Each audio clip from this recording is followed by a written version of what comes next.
Hi, this is Bill Safer, and welcome to another episode of Hidden Treasures. I am coming to you live from the studios at WCCA TV, and we have a very special returning guest who I'll introduce in a moment. Before we start the show, I always like to do some shout outs or hellos to people. Okay, I would like to say hello to the nice people in Worcester at Enterprise Rent-A-Car, manager Payal Patel and Corey Pryor, management trainee, do a great job in making clients rent-a-cars easy and streamlined. I know I had to do that recently. And hello to Fallon Navicare people. It's a special health care program for certain senior citizens. They help a lot of people and relieve a lot of people's suffering. Heidi Prampin, Linda Gillespie, Esther Murley, and Lisa Gower. Also to Danielle Carter. And I thank you all, and I will continue my shout outs. If you have anybody that you'd like to be recognized, you can contact me through the station. Okay, without further delay or another COVID wave, I would like to introduce my very special guest, returning guest, Wayne Tuiskula. Wayne? Hi, Bill. Thank you for having me back again. It's always a pleasure. Now, Wayne, since you were here last, we've gone through something that most people don't go through in their whole life, and that's a pandemic. And we're still in basically the tail end of it, but I think it's going to be a case where it's drifting off, I hope. So I wanted to ask you, and before I get to that, I want to ask you, could you please tell our viewers your shop, how to contact you, phone numbers, emails, things like that? Oh, sure. We're at centralmassauctions.com. I have an office space, but I haven't been really meeting people there in COVID. I used to rent an auction hall and run live auctions, but everything is pretty much online now. So you can email us at info@centralmassauctions.com or call 508-612-6111. Okay, thank you. What I wanted to ask you is that because of COVID and things not being live, like antique shows and knife shows, all these coin shows, how has it affected the antiques market? Like everybody else, when it first hit, we couldn't leave the house, so it was Right. 3 months of not doing anything. But after that, when people felt more comfortable, business really took off, and we had a very busy year last year. As I mentioned, we had to switch to an online-only format, but we still do allow. We do two different things. There's a multi-estate auction where we pick up different items from different people, and it's all in one auction. We may ship some things. We do local pickup. The other thing that we do is if it's bigger things, for instance, we sold some cars recently, some vintage cars. We may sell them right in place, and it's still online, but we may have a preview, and people can come to the home and inspect things before the auction ends, and then they come and pick things up the following weekend. Oh, so business is like they say, booming, because like I mentioned before, people were home for a long time and explored their house a little more and found the silver and the pocket watches and the coins probably that they forgot about for a long time. Yes, yeah. During especially those few months in the beginning, there was a lot of time for people to go through things, and I think there's some things definitely did get turned up during that time. So that, and now what's the name of your business, the title? Central Mass Auctions. Central Mass Auctions. Incorporated. Incorporated. Now, if somebody wants to sell something with you, what is the procedure as far as from the time they say, I'd like to sell this, to getting it into an auction? Yeah, so when they first contact us, a lot of times we'll ask for pictures to see what they have, look for a description and see if it's something that we can work with them on, or it might be better suited for a different type of auction. And another thing we've been doing a lot of is we'll get calls from outside the area, someone down on the South Shore, for instance, and to go look at their things, it'd be a half a day, and it may not be worth either of our while. So we're doing a lot of appointments on FaceTime. I have an iPhone. If they have an iPhone, they just turn their camera around, and we're able to do it remotely. So technology helps you, and then you can see right away no or yes. Exactly, yeah. So then if they decide to consign, it's a pretty simple process. We'll bring a consignment form down, we mark everything we take, and we'll get it into a future auction for them. Excellent. I know from being in this field for 40 years, not auctions, but antiques, that I consider you, as many other people consider you, the best auction house in New England. Because of your honesty, because of your thoroughness, and because of your intellect and your personality. And I only refer people that say, do you know who would put this in auction? To you. Because I've had very good results with people I've recommended, in the past, and who's had things sold. Like I was saying before, there's always someone that's going to say, $100, my mother-in-law said that was worth $500. So I would tell them, go to your mother-in-law, ask her to make you out a check for $500, and then you'll be all set. So, everybody has a price that their uncle told them. Right. But your prices are real, they're fair, and I think most people, if not all, are happy with the results of the auctions. Well, thank you very much. I appreciate the kind words, Bill. I'm sure. I was forced to do this at knife point. No, no, that's how I really feel, and that's how everyone else feels too. So you have an honored place in a very hard to be position with antiques, because it's not like selling a chair that is a Louis XIV. You have all kinds of antiques of all shapes and sizes and varieties, very eclectic, and you were kind enough to bring some things here today.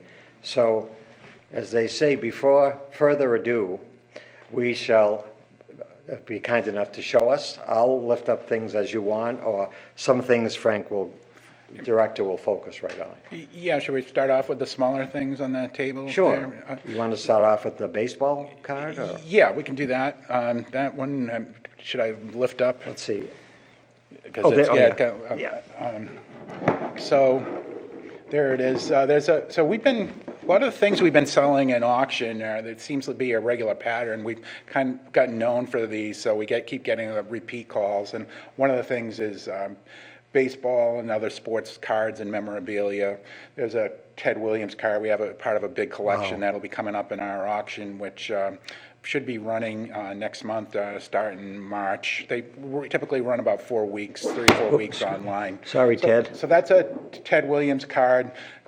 Collectors are very particular. They want the card centered, corners have to be right. That's probably a $200 card in that collection. But you can also get cards and many other things graded, and we sold a graded collection of 1961 cards for $22,000 in the last auction. So you mean they grade them like comics and coins? Exactly, yeah. It's a 1 to 10 scale. A lot of these were 7s or 8s, and they brought down $22,000. So there's a grading, major grading company, though. There's a problem there because since COVID, they're backlogged. It can take over a year to get some things back, but there are other companies too doing it. But you know what I found out, that most people now will not buy anything if it's not graded. Coins, forget it, and some comic books, forget it if it's not graded, because they figure someone's going to do it wrong, There are some people, I agree with you, who won't, but a lot of the things we sell ungraded because we'll get good pictures, so they can see from the pictures, and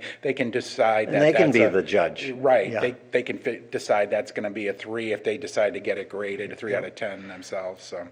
Yeah, I have done that with people said, are you going to get these graded? And I said, no, because of the expense. And I said, if we were doing Picasso's and Van Gogh's and #1 Superman, maybe. Yeah. Now we'll go to the pocket watch and the ring. Okay, so the ring is a It's a gold ring, and it's a cluster ring, diamonds. But we have the other thing we've been getting a lot of is jewelry. Couple things not shown here. We sell a lot of sterling silver. We're getting a lot of calls for that. Antique paintings and comic books, especially superheroes, 60s and earlier, selling particularly well. I used to collect comics, and I remember, and I regret it, we all sell something we regret. I had Daredevil when he still had a yellow uniform. Oh, okay. And I sold that about 10 years ago for about $60, and I don't even ask what it's worth now because I don't have it.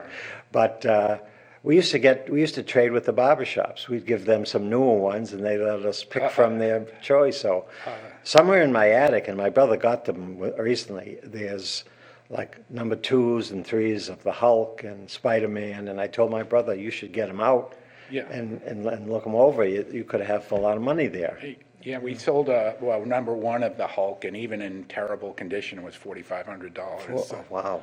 They're bringing big money. They are. Big money. So the ring. cluster ring, smaller diamonds, it's better to have a large diamond than a lot of smaller ones. It might say 1 carat total weight, but if you got that 1 carat stone, it's a lot more valuable. But this auction coming up, there's going to be no reserve, so we're going to start everything at $5, and it'll sell where it sells. But people are reasonable.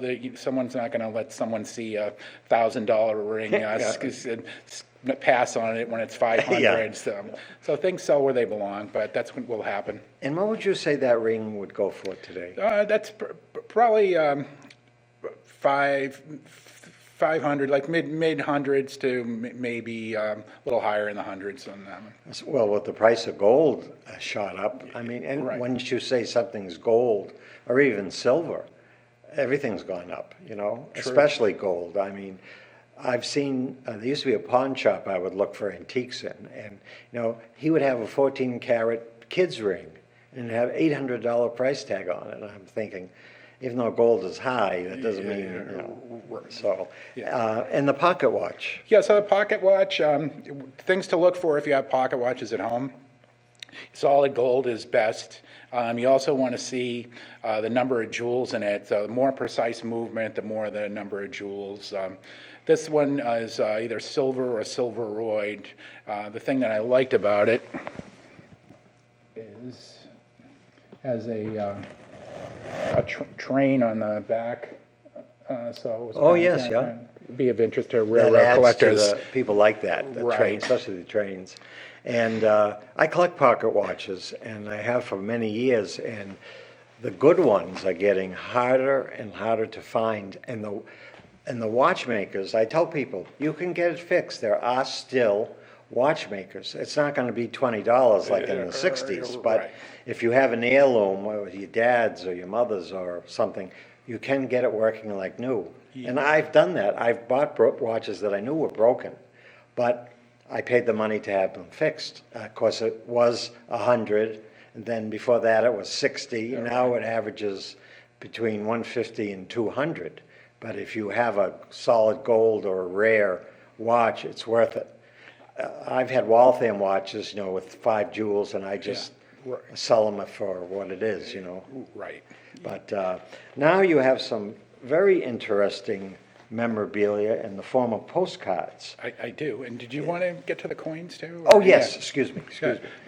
So these are some coins here. They're silver dollars. So I looked online. Melt value now is about $19, but you can't melt U.S. coins anyways. They're illegal. But so that's the ballpark price on those. These are silver Morgan silver dollars. But the thing that people don't always realize is that it's more than the melt value of a coin. The condition is important. That'll make a big difference. How they kind of the same grading we talked about with comic books or baseball cards. The other thing is the mint mark on the back makes a difference. The silver dollars, some of them at Carson City. Yes. CC, which is not in existence anymore. Yeah, that's one of the more valuable mints in Carson City, when they struck silver at the Comstock lode, they made a mint there, and so those are some of the rarest and most valuable. But you could see an S for San Francisco, an O was New Orleans, a D for Denver, and so those do make a difference too. Now, have you encountered any gold pieces? I have.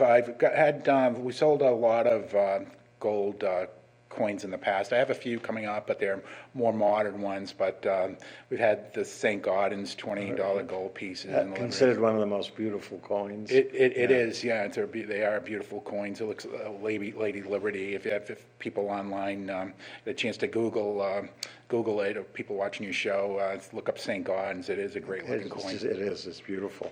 And they're still around sometimes.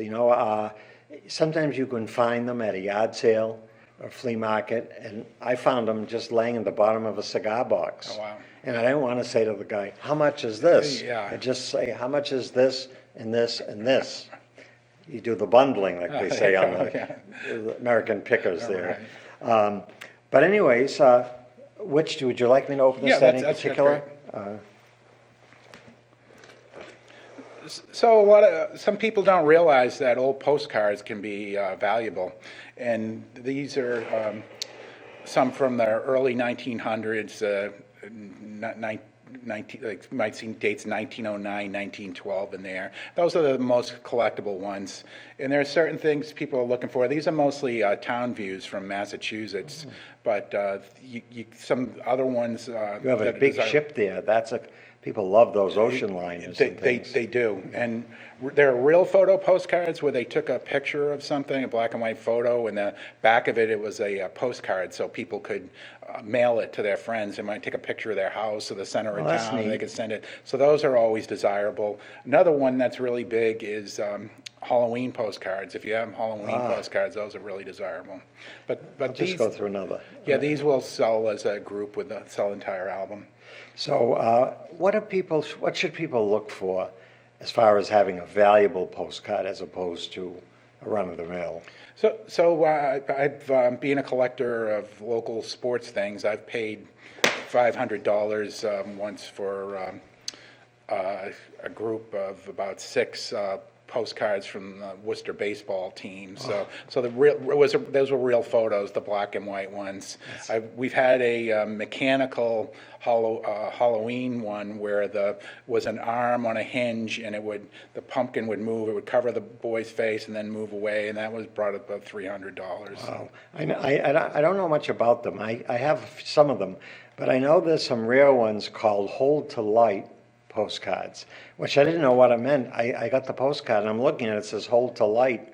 So I didn't know. So what does that mean? So I just held it up to a desk lamp. Boy, all the windows lit up and the foyer windows lit up. Yeah. So I can see why those are a premium, because it took a little extra work to get that window effect. There's certain things people will collect like that type, or they collect their local town, or their firefighter, maybe they want firehouses. So everybody has their own reason to collect things. It's interesting. I know that in Massachusetts, some of the gold cards, beside the baseball teams and things, which are very scarce, are the towns that were destroyed for the reservoir. Right.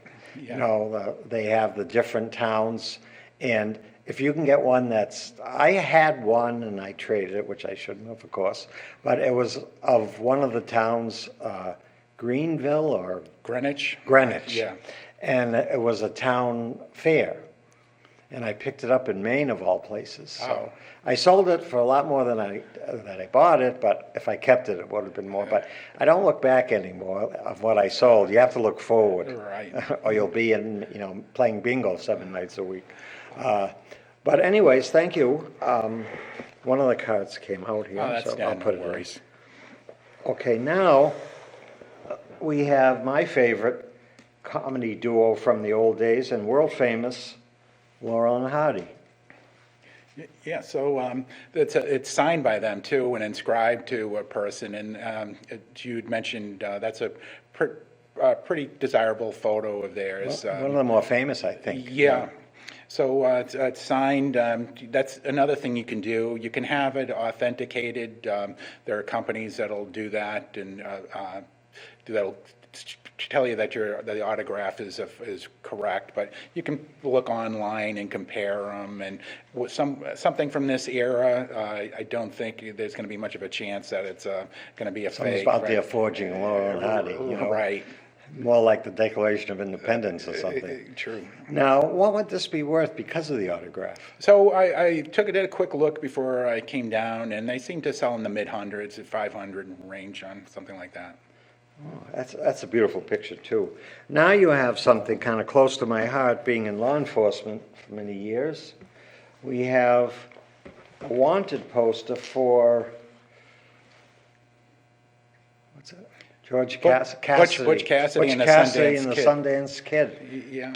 Yeah, this just picked up recently. It was out of a scrapbook, law enforcement locally, and Amazing. so to find, looked into the wanted posters, and they're pretty rare to find, especially in this kind of condition. So And this is original. that's an original, and they made the movie. Robert Redford, I'm not sure who else played. I remember, I did see that movie, yeah. Yeah. It was a good movie. And it's a true story, so that's what even makes it more interesting. They were train robbers and bank robbers, and kind of became folk heroes, I guess, in an infamous way. Oh, it's like Billy the Kid. Right. You know, I read about that. Of course, he was a notorious bank robber, but he was like Robin Hood. He'd give to the poor. So this woman was going to lose her house. She didn't have the mortgage, and the mortgage man was coming. So he gave her the money to pay off her mortgage. And when the mortgage man was walking back to his stagecoach, he robbed him and got his money back. And here's another poster. And Yeah, we found quite a few things in that album, and we're going to sell it separately because I know that one poster alone is very desirable, the Yes. Butch Cassidy one. So we may group some of these together, but this one is local, so I thought it might be of interest to people. It's the Worcester police were involved, but it was a murder in the Brookfield. This man that they characterized in it as a tramp. The family looked like they helped. He worked for them for a while, and then he murdered them, was an axe murderer, and burned the house down. So they were trying to find him. everybody has bad moods. Yeah. So that was from 1898, and a lot of these were that's early 1900s, all from the turn of that century. And what's interesting about it, it sounds kind of unusual, but I think you'll know it to be true. The more gruesome the crime, the more valuable is the wanted poster. True. Look at how people want to. There's a bed and breakfast at Lizzie Borden's house now, so people are interested in that. There's some off there now, whether you like it or not. No, but it's like if you had an original poster for Jack the Ripper, the search for Jack the Ripper, reward posters. Exactly. Big one. And there's been, because in law enforcement, I studied about serial killers for a while. And there's a lot of notorious murderers going way back that happened in the United States. And these people did horrible crimes. And even before DNA and all that testing, they were caught and convicted because of an eyewitness or something they dropped or something they left. But now, all you have to do is have a piece of dander fall off your head. They'll type it, match it, DNA, and they'll find you in Oregon, Okay, thank you very much for bringing these things. Did we get everything? I think we did. Yeah, we got Okay. it covered. Now, if you do an auction and it's online or live, how do you accept payment? So for usually we just process a credit card. We use a couple of different website platforms to host the auctions, and we process a card through them. But if it's something more valuable, and we sold those antique those Corvettes, Yes. we had to take a bank check or cash for those. You don't want to give somebody a title before it's with a course. credit card. So usually credit card, but there are occasions where we need to take cash or a check. Have you, what's your policy? I know most auction houses, as I remember, is once you buy it, there's no returns, there's no, I wish I didn't bought it, it was too much money. Is that still the case? Yeah, everything's sold as is, where is, and we, like most auction houses, do that, unless there was something that was described improperly.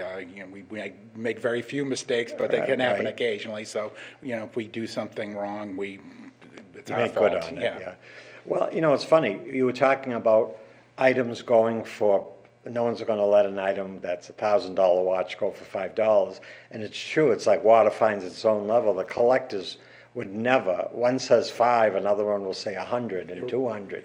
Right. But I had something that I bought at an auction years ago, and it was military thing. So I went to the preview, and there was a knife, which I knew was a kukri knife, that the Gurkhas working for the British in World War II carried, and they were feared by the Germans and the Japanese and any enemy of the Allied powers. And there were medals in there. So the auctioneer goes, 5, I hear 5. And someone said 5. 10, someone said 10. 15, I said 15. No one else. I think I sold one of the medals for, one of them was German, I think it went for like $60. And I said, how come, I wonder why no one recognized this? And the auctioneer said, sometimes there's no one in the audience that knows about military medals. It's just a lucky day. Another time that could go for $200. That's true, and coincidentally, just someone from out of state just shipped some military pieces, and there's a Gurkha knife in there as well. But we find that happening less with the online auctions because there's just so many people on there that one of the host platforms has hundreds of thousands of people, so you don't see that you probably wouldn't run across a knife selling for that price. No, because it was just lucky because a Gurkha knife now, one that has the British marks on it, which proves that they were attached to them, you can get hundreds of dollars for them. And they kept them legendarily sharp. They said that they have records of a head coming off or a leg coming off with one chop of those. And I have one, and they're made heavy in the front. So, and they're always sharpening them. I think half their duty was sharpening, and the other half was fighting. But well, we're coming towards the end of the show, Wayne, and as always, the many times you were here, it goes by too fast. I hope you'll come back again and grace us with some more items and talk about auctions. It was a pleasure to have you, and it always is. And you'll be in the Hall of Fame in WCCA because our programs are archived and will be seen for years. Great. Well, thank you very much. Thank you, Bill. I really appreciate it. Always nice to be here. Okay, that's another episode of Hidden Treasures. I want to say hello to my nephew, Ethan Safer, who's in the audience. Hi, Ethan. Thank you for coming. Okay, once again, this is Bill Safer, and we just finished a great show with Wayne Tuiskula. Yeah, hopefully he'll come back. And despite COVID, it's almost near the end.